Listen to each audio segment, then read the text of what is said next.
First of all, thanks for taking time out of your day to spend with us, and we will try to give you some insight into this very complex business called the United States beef cattle industry.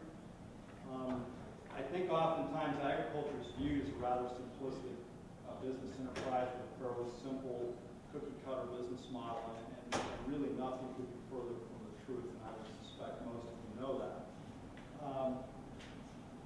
The important thing to lead with is always the economic impact. For this industry, we're a $44 billion business in farm gate receipts. So that's the sale of live cattle plus the fairly small level of on-farm beef consumption that would occur from home-raised product. And so $44 billion spread out across all 50 states, an industry that impacts every state in the union. And industry that functions in a lot of different ecosystems. And I think an important piece of information to take away, if you learn nothing else about our industry today, understand that because we operate in a wide geographical environment, and because we operate in a by and large non-confined way, we don't have a cookie-cutter approach to management systems in this industry.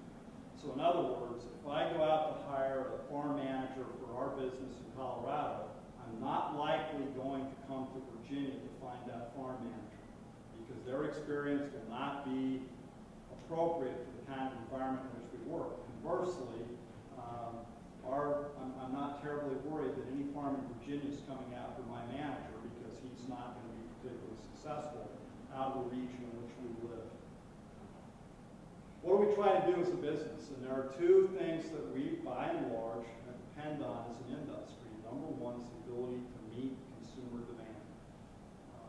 The reality is that people do not choose to include our product in their diets, and we are out of the game. And it's not only domestic consumers, but increasingly, and for the future, international consumers that we're trying to interact with, engage, and understand. And really, fundamentally for us, it's managing the available resources that are under our care in a thoughtful way so that we can sustain this business model and transfer businesses family to family to family through time.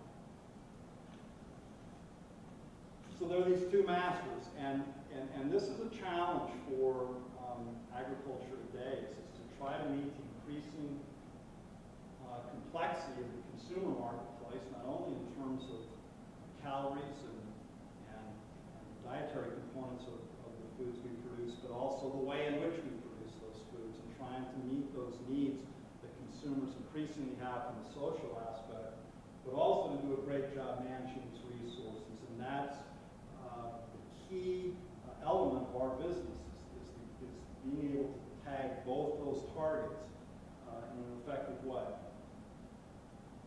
If you remember your geography at all, you know that the 100th meridian is this sort of magical line between where it rains fairly frequently and where it doesn't rain very much at all. And as a nation, we're fortunate because we are able to raise cattle and livestock in a variety of environments, but we do operate in uniquely separate ecosystems as managers.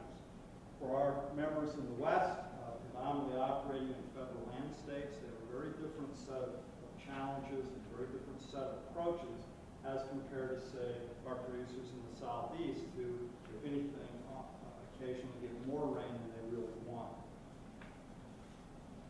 Our industry has a long biological timeline compared to, say, poultry, which has a very short biological time frame.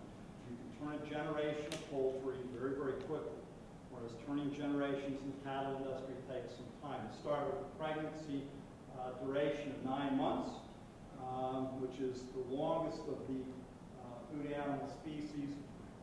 We get to calving time, and then those calves are born, and 6 to 8 months later, go through a process called weaning, where they're removed from their mothers. This is really analogous in humans to when we send our kids off to college.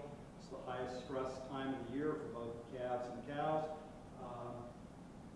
And in that process, of the female calves that are weaned, about a third of them are going to be retained back by the original farm of production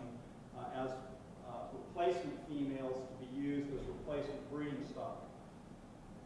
The remaining females, about 80% of the male calves or the steers, are going to go on to what we call the stocker phase of our business, which is predominantly a grass-based forage diet to be grown out. About 20% of the steers do go onto the feed yards directly off their mothers.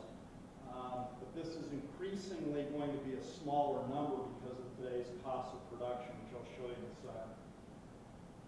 When cattle get to the feed yard, if they come out of the stocker system, they're going to be there somewhere between 100 and 150 days. For a cattle to come in directly to the yard, they may have as long as a 210-day feeding period. This would be particularly true of Holstein calves that come into the system. We're going to harvest it between 13 and 18 months of age, and that product's going to move from the packing house on into retail, food service, and export.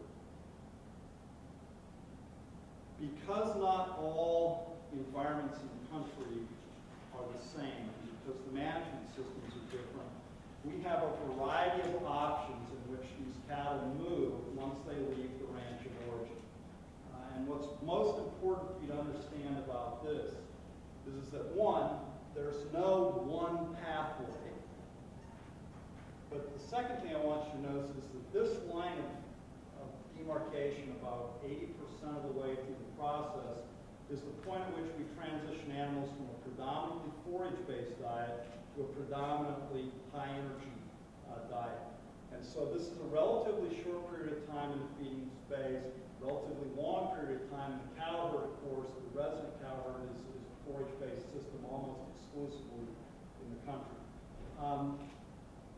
So while these different pathways, it seems a bit inefficient, so why would we do that?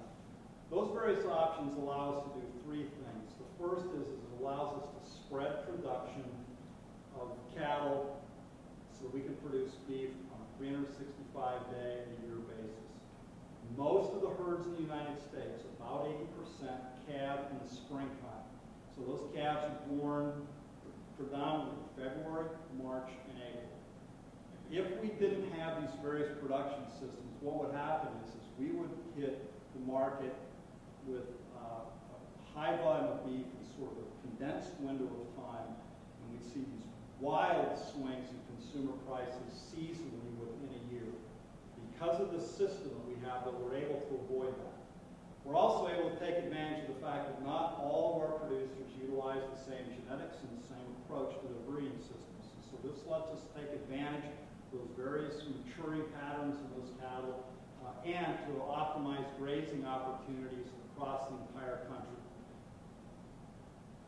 In terms of size and scope of our industry, we are what's considered a segmented business. And so there are segments of production, and we trade ownership in the cattle as they move through the chain. So the first and foundational element of our business is the cow-calf sector. About 742,000 beef herds in the United States. There was a point in time early in my academic career where we ran models where the worst we could foresee was about 1 million producers. And we've gone split below what those models were projected. About 67,000 dairy herds. And for the vast majority of our cow-calf owners, they're relatively small businesses, with 90% of the herds having less than 100 head. We're almost 31 million beef cows in inventory, down substantially over the course of the last couple of decades. About 9.3 million dairy cows, and we produce about 26.7 million feeder calves that enter the system. What's important to take away from this particular graphic is that the vast majority of producers are in fact small producers, but they only control a fairly small percentage of the inventory. Our largest producers actually control a relatively high percentage of the inventory, approaching that sort of 20-80 kind of realm, where about 20 to 25% of our producers control not quite 80% of the cattle in the country. Consolidation is a reality for almost every sector of agriculture, and yet our ownership structure in this sector is predominantly at a very high level, 95% or higher, family-owned businesses. Where does the production occur? Well, you can see that we have cattle production in every state in the Union. The vast majority of the beef cows in this country are located in the northern and southern Great Plains, which is termed in our business the beef belt. Now, it doesn't suggest that there's not an important phase of our industry in the southeast or out in the west, or even up in the upper Great Lakes region. But by and large, the industry tends to be concentrated in the middle of the country. I want you to remember, sort of picture that little piece of the map in your mind, because I'm going to show you a picture in a minute that will help you understand one of the challenges that we have as an industry. The reality is, in the last decade, we have diminished the herd by about 2.2 million head. Part of this driven by drought, but also driven by a number of causative factors. Interesting enough, not one of them being profitability. The cow-calf sector, if you look over the course of the last decade plus, has had a relatively profitable run. And yet, despite that profit, as we mentioned, the number of cows has gone down and the number of producers has also diminished in this country.